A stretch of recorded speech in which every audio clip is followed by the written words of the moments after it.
Hi friends, ఈరోజైతే సాంబార్ ఏ విధంగా చేసుకోవాలో చూసుకుందాం.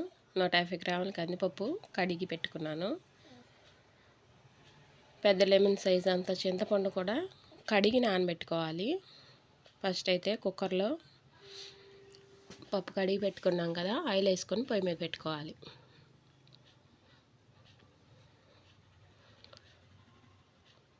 ఫైవ్ విజిల్స్ వచ్చే వరకు ఉడికించుకోవాలి.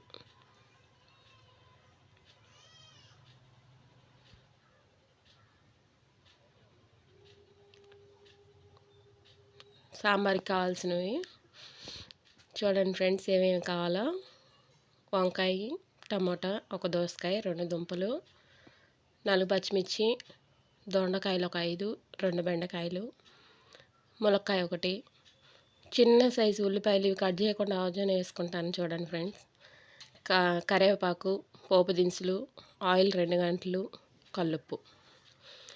ఇప్పుడైతే అవన్నీ కట్ చేసుకొని పెట్టుకున్నానండి. సాంబార్ పొడి కూడా కావాలి ఫ్రెండ్స్.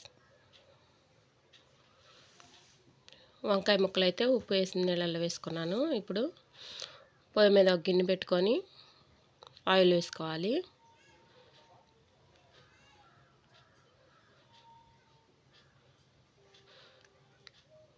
గిన్నె హీట్ అయ్యాక ఆయిల్ వేసుకోవాలి.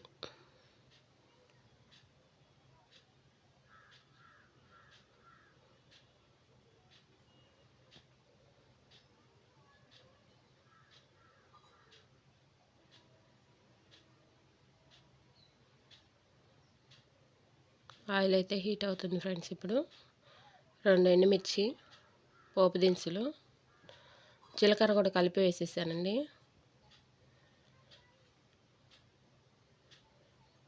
అవి చిటపటలాడిన తర్వాత మనం కట్ చేసుకున్న వెజిటేబుల్స్ వేసుకోవాలి. ఆనియన్స్ చూడండి ఫ్రెండ్స్, నేనైతే కట్ చేయకుండా చిన్న సైజు అంతే వేసేసాను. పచ్చిమిర్చి, ములక్కాయ ఒకటి, ములక్కాయ కూడా వేసుకున్నాను. దుంపలు మనం కట్ చేసుకొని పెట్టుకున్న కూరగాయలన్నీ వేసుకొని వేయించుకోవాలి.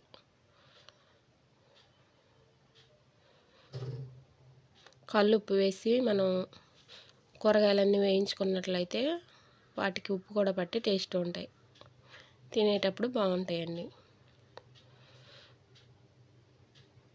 సాంబార్లో ములక్కాయ వేస్తే టేస్ట్ బాగా వస్తుంది. బెండకాయ ముక్కలు కూడా వేసుకుంటున్నాను ఇప్పుడు. దొండకాయ ముక్కలు,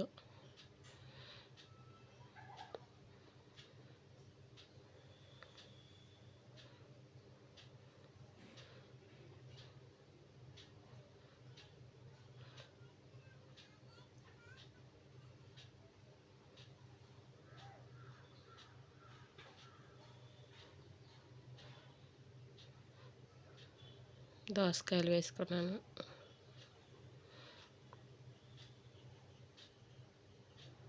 టమాటాలు కూడా వేసుకోవాలి.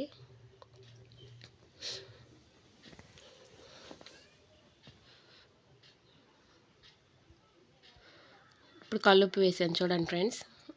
అవి త్వరగా మగ్గిపోవడానికి ఉప్పు వేసి మనం లో ఫ్లేమ్లో పెట్టుకొని మూత పెట్టుకుంటే త్వరగా మగ్గిపోతాయి వెజిటేబుల్స్ మొత్తం.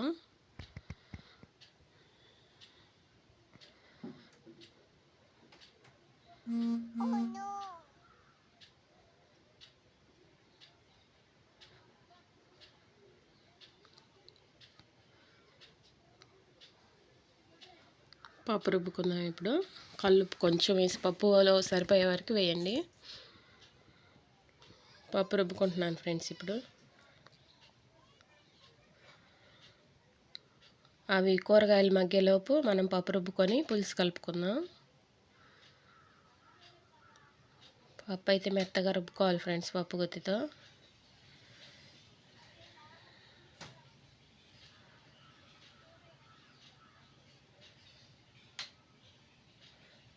పులుసు పోసుకోవాలి.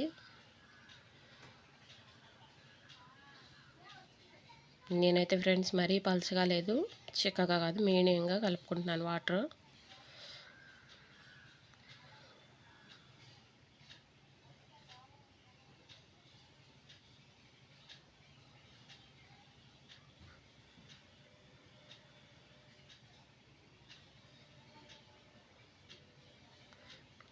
చూడండి ఫ్రెండ్స్, వెజిటేబుల్స్ అయితే చాలా వరకు మగ్గిపోయినాయి. ఇంకొంచెంసేపు మగ్గాలి.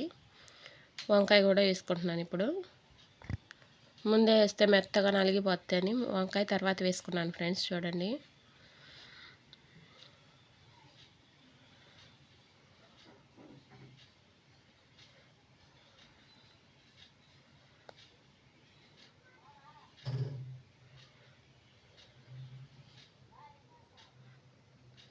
వంకాయ ముక్కలు కూడా మగ్గే వరకు ఉడికించుకోవాలి.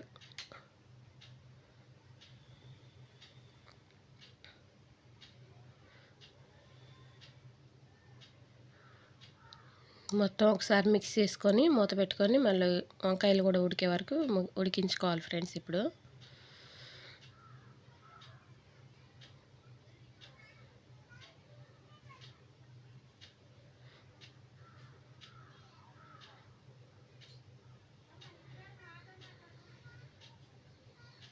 వంకాయ ముక్కలు అయితే మగ్గిపోయినాయి.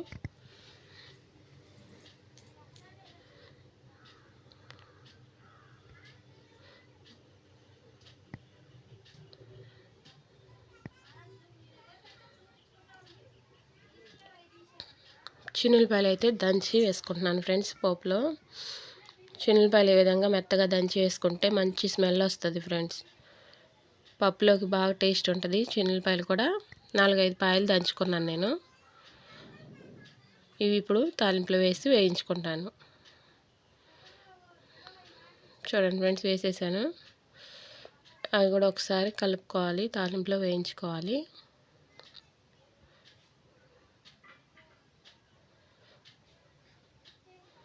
స్మెల్ బాగా వస్తుందండి చిన్నులపాయ కానీ వేయించుకుంటే. కరివేపాకు వేసుకున్నాను.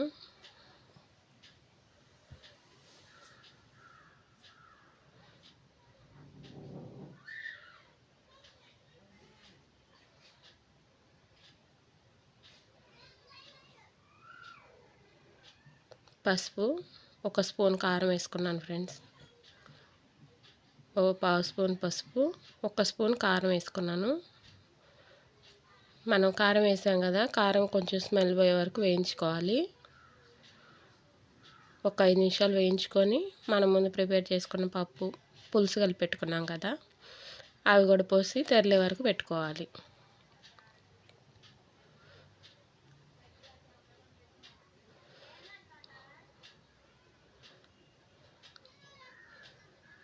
మొక్కలకైతే ఇప్పుడు కారం పట్టేసింది ఫ్రెండ్స్. ఇప్పుడు పులుసు పోసుకుంటున్నాం, పప్పు కలిపింది.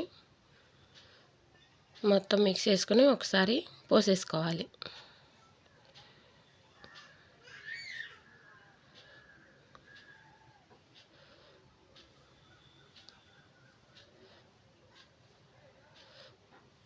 కారం అయితే తక్కువ వేసుకోండి ఫ్రెండ్స్. సాంబార్లో కానీ పప్పుచారులో కానీ కారం ఎక్కువ వేస్తే టేస్ట్ బాగోదు. కారం తక్కువ వేసుకోవాలి.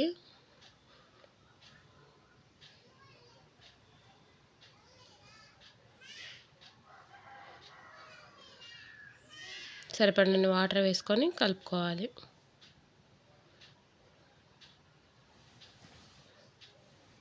చూడండి ఫ్రెండ్స్, నేనైతే పోసేసాను. ఇప్పుడు ఈ సాంబార్ తెరలే వరకు తెరలు పెట్టుకోవాలి.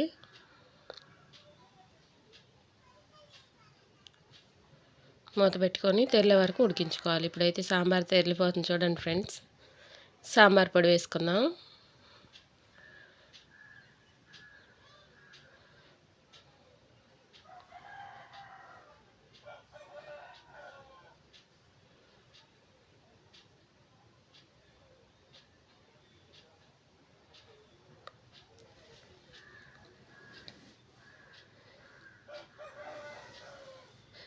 చిన్న బెల్లం ముక్క కూడా వేసుకోండి ఫ్రెండ్స్. సాంబార్లో టేస్ట్ అయితే బాగుంటుంది. కొంచెం బెల్లం కూడా వేసేసాను ఫ్రెండ్స్ లాస్ట్కి. ఒక 2 నిమిషాలు తేరిన తర్వాత కొత్తిమీర కూడా వేసుకున్నాను. చూడండి, ఇంతే ఫ్రెండ్స్, ఎంతో రుచిగా ఉండే సాంబార్ అయితే రెడీ అయిపోయింది. Thank you friends.